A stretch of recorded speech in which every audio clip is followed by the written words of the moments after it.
There goes that man's jockstrap. Oh my God, did you see that? America's team?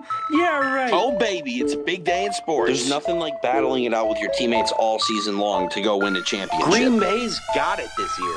Huge move for them. I think it's going to be a game changer. We have a lot to talk about this busy week in the sports world. Welcome to the In a League of Their Own podcast.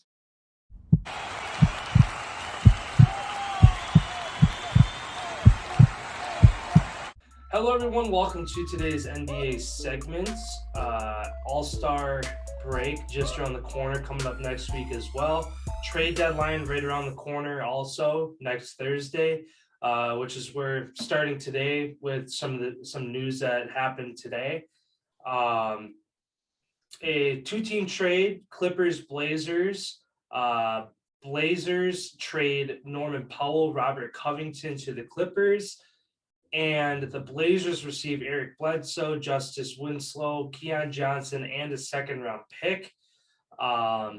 Huge move for the Clippers, I think. Here, they're keeping their head afloat, staying relevant in the West, given that they've been without Kawhi Leonard the whole season. They've been without Paul George for now half the season, and they're still a relevant team. So going out and getting Powell and Covington, two guys who are going to boost that defense even more.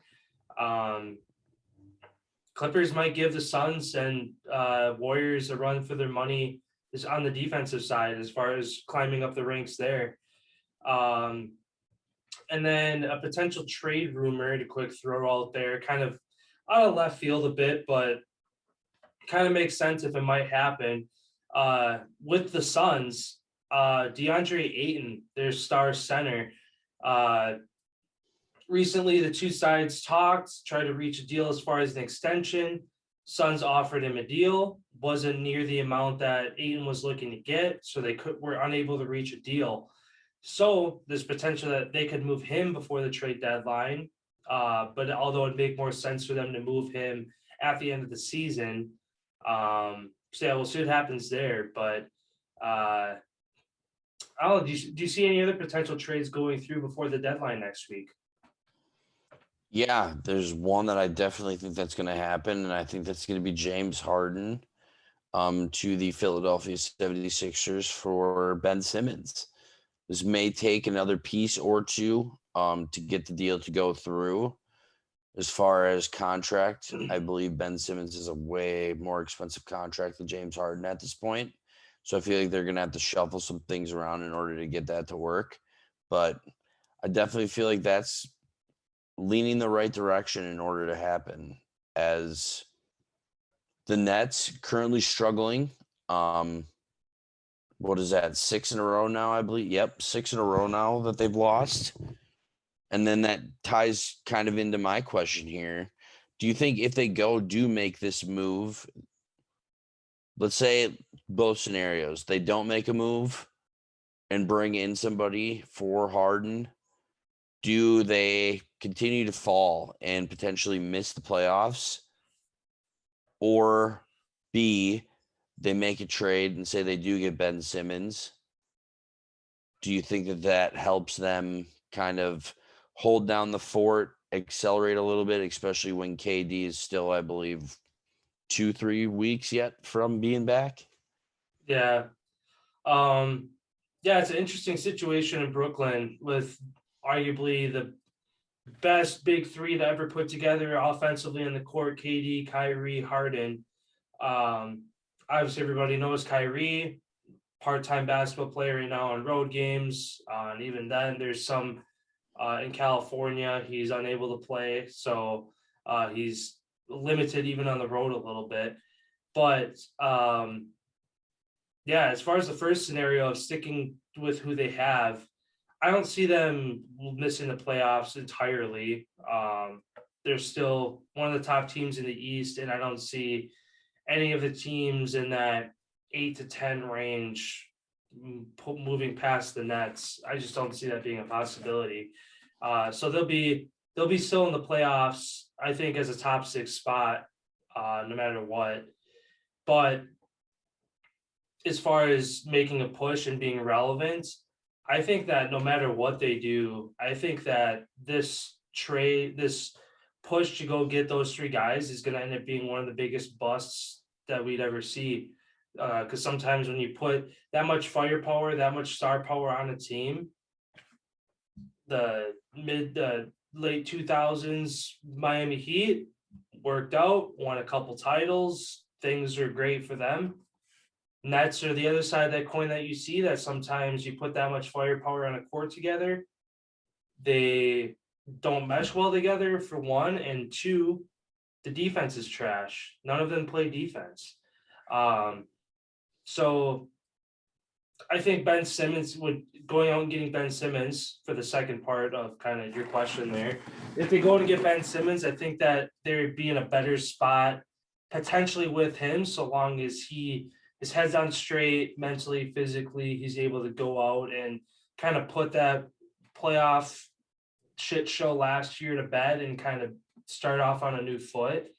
And yeah, before we went live, we were talking about Harden, how with KD out, he's running the show as kind of the floor general facilitator.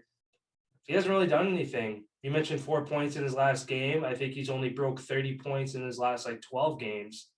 I don't think he's the guy. I think that they should move on from him no matter what, just because, again, of that void that Kyrie leaves, with only being able to play away games. He's another name too. Potentially move him. I mean, there hasn't been any really rumors as far as where he'd go, what teams are talking to, but how long do you keep a guy that can only play road games? Because especially when it comes to the playoffs, and I think I mentioned this a couple weeks ago, at home, you don't have Kyrie. James Harden plays like shit. Kevin Durant can't get it done with 50 points. You go down 0-2. Now you have to go on the road. Yes, you get Kyrie, but now you have to bank on him 20, 30-point games in those two games to avoid getting swept. I think that, like I said before a couple times, it's going to come back to bite them in the ass in the playoffs when they either drop both home games or split their home games and then have to go on the road and try to do something spectacular. Yeah, I think this is going to be one of the biggest busts as far as going on and getting these guys and them not even sniffing the chance of a title.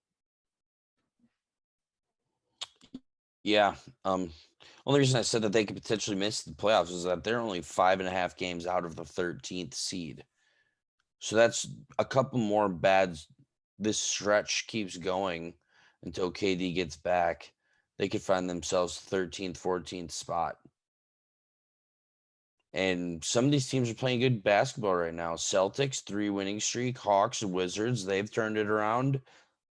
I mean, as tight as the Eastern Conference is, I feel like every game that they're letting slip away right now is going to come back to bite them in the ass as well. That's why they need to go get a guy that will be in the lineup every single night and can contribute on both ends of the floor. Like you said, James Harden's just not it. Yeah. And I don't even think, even if he goes to the 76ers, I could see even a 3-team deal potentially and him going somewhere else so that he could just run the show for a shit team. And because I see him sitting on the bench for Philly. Yeah. He ain't taking, there's no way. No, Maxey and Curry, I feel like they've established themselves enough for the 76ers that, yeah, if they do get him, unless that's going to be the deal. Ben Simmons, Curry, and whatever, so Harden can be the guy. Yeah. But also without Curry, you don't really have a 3-point shooter on that team. Maxey's a little bit, but every team needs that 3-point spot up isolation shooter, and Curry's that guy for them. The 76ers are already not a 3-point shooting team. They're in the bottom 5 teams as far as 3-point attempts per game, I'm pretty sure. So you take Curry out of that, they probably move to dead last and they become one-dimensional where they got to control the paint. Because already the 76ers are the second or third slowest paced team because they don't have a 3-point, they don't have perimeter shooters like other teams do. So the way they win games is by controlling the paint, slowing it down, grinding it out, having those 100 to 98 finals. Yeah, that's It's exactly what they do. Yeah, it's If you look at all their last games, 106, 103, 122, 119 OT, 103, 101. yeah, that's the if they get into those 110, 120 shootout back and forth games, they lose those. They don't have the offensive firepower or the guys who can knock down threes and go on a 9-0 run in 30 seconds. They don't have that. So if it gets to that point for them ever in a game, they crumble. So they need their perimeter guys, which if they can bring Harden in, cool. He does have a 3-point shoot, like he has handles, he has 3-point range to him, but to give up, I mean, I think just straight up Ben Simmons for him is a good but also like you said, Ben Simmons has a much bigger money tied to him. So draft picks, maybe you throw in like a second and third rounder too or something. I don't know. I'm just gonna look at their contracts here. So Harden's in the last year of his deal. No, this is the 20. Never mind. This is the 21-22 season. So he's still got one more. 44 million this year, 47 next year. So 91 million in his last 91, yep.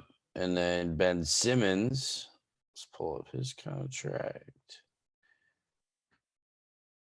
He's got 4 more years left. 33 this year, 35 next year, 37 the following, and 40 the following. So 130-ish million. So Harden with a way younger guy. Harden's actually more of a money hit. So almost the way it would work out $40 million they retain in swap straight up. Yeah. Well, yeah, that's what I'm saying. Harden is a bigger hit, but over time, Ben Simmons is more of a hit. So but that's the thing, you always can restructure. You can always restructure their deal. Yeah. That's like Harden, any team. I feel like if Philly does pick him up, they can dump him right at the end of the season and not even pay him out the rest of his contract. You just pay him out. Yeah.